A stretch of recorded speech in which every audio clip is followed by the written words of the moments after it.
Presidente, Sr. Ministro, cumprimentá-lo em nome do Grupo Parlamentar do Partido Comunista Português.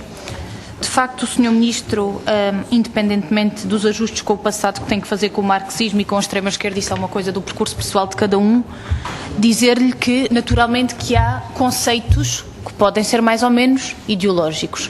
Falou da água, podemos falar do planeta Terra, mas eu gostava aqui que o Sr. Ministro ponderar sobre alguns conceitos que disse.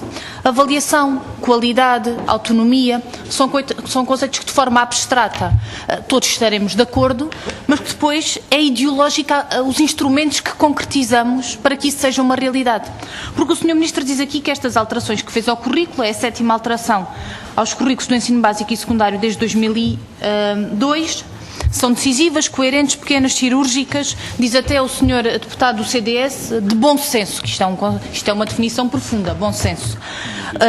E de facto, Sr. Ministro, são cirúrgicas, porque o Governo sabe que ao fazer alterações de pormenor, que o Conselho Nacional de Educação, não é o PCP, eu não sou conselheira do Conselho Nacional de Educação, é o CNE, que tem, como sabe, uma composição muito diversificada do ponto de vista ideológico e até profissional dos que lá estão.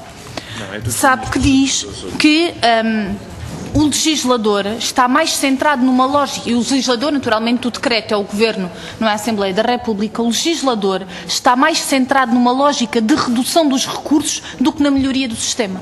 E quem diz isto é o CNE, não é o PCP. Porque o Sr. Deputado disse aqui que o ano letivo começou bem, o Sr. Deputado, o ano letivo começou mal, começou com menos de 14.500 professores contratados nas escolas. Isto significa que aquilo que o Sr. Ministro diz de qualidade, de avaliação, de que os alunos vão ficar mais tempo nas escolas, Sr. Ministro, quer um contributo que não é ideológico, mas que é ideológico ao mesmo tempo.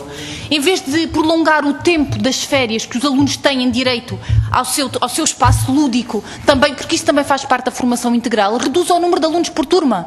Em vez de pôr um professor de primeiro ciclo com 30 alunos e com 32, ponha um professor de primeiro ciclo com 15 alunos e vai perceber como é que é mais fácil trabalhar a qualidade e o conhecimento e o processo pedagógico com menos alunos.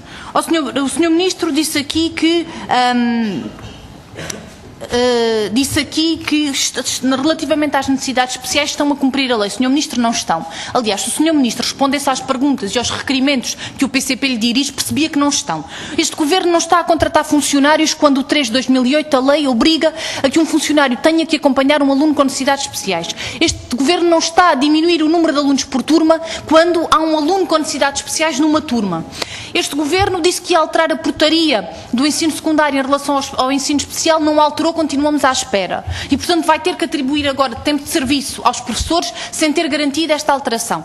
O Sr. Ministro disse aqui que, relativamente às AECs, ninguém vai ser prejudicado. Eu digo aqui, Sr. Ministro, que um dos aspectos negativos do parecer do CNE, aliás, este parecer é um parecer arrasador. É um parecer arrasador. E tempos vai em que o PSD e o CDS gostavam do CNE e achavam que as recomendações faziam sentido. Agora já não interessam para nada, porque o que o parecer do CNE diz é que este decreto vai criar desigualdade na formação das crianças, porque significa, por exemplo, que a língua inglesa fica dependente dos recursos das escolas. E quando chegam ao 5º ano, todos os alunos vão ter inglês. Mas vão em pé de igualdade, não vão em pé de igualdade efetivo, porque os tiveram inglês no primeiro ciclo, outros não tiveram inglês no primeiro. Nós até podemos discutir se é preciso aprender inglês ou não no primeiro ciclo.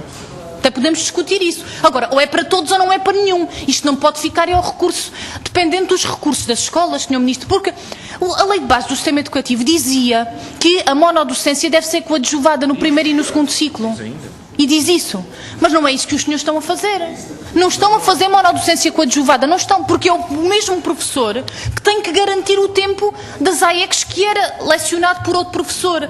E por isso, para lhe fazer uma pergunta mais concreta, eu pergunto assim: quantos professores das AECs não vão ter contrato no próximo ano letivo? Não são professores do quadro.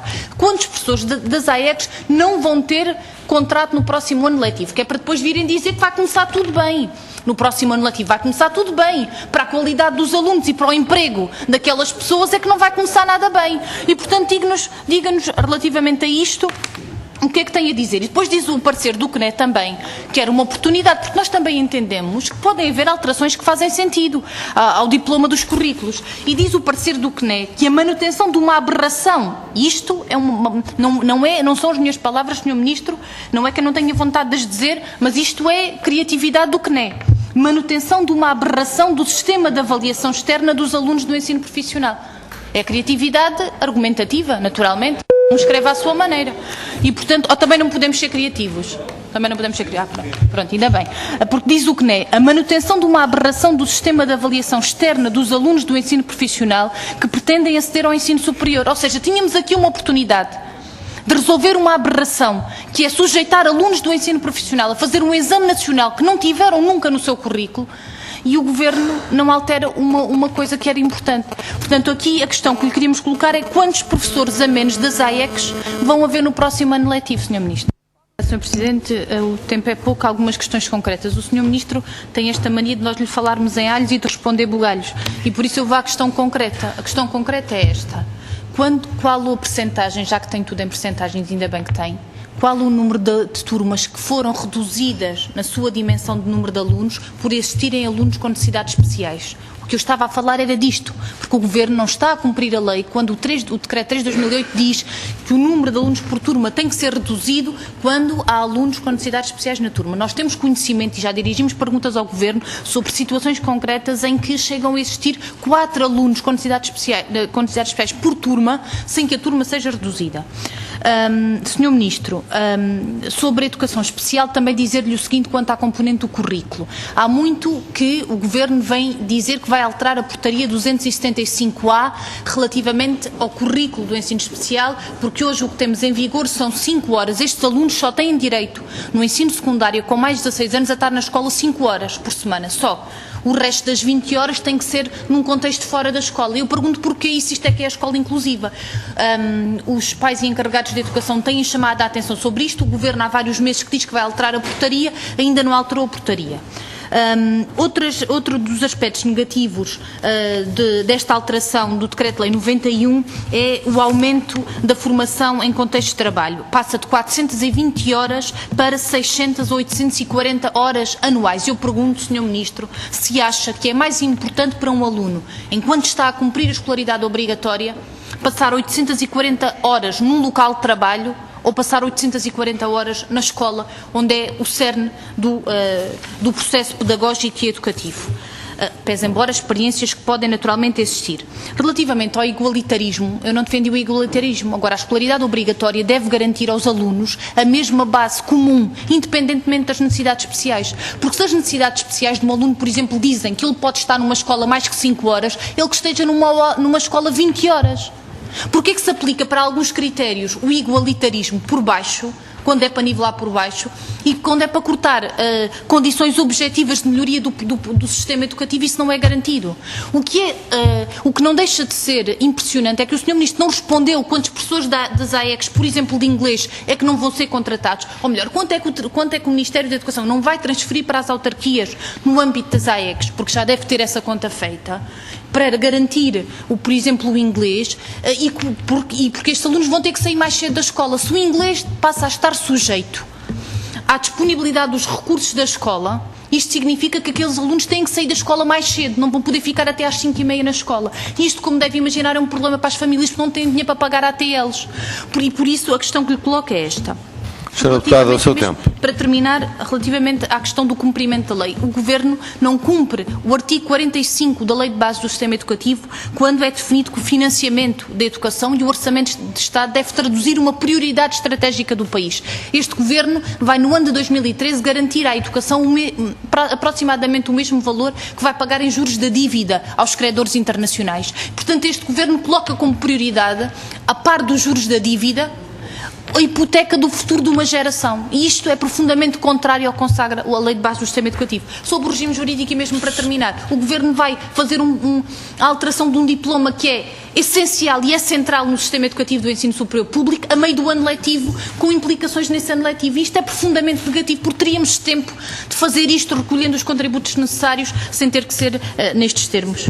É uma interpelação à mesa sobre a condução dos trabalhos, Sr. Presidente.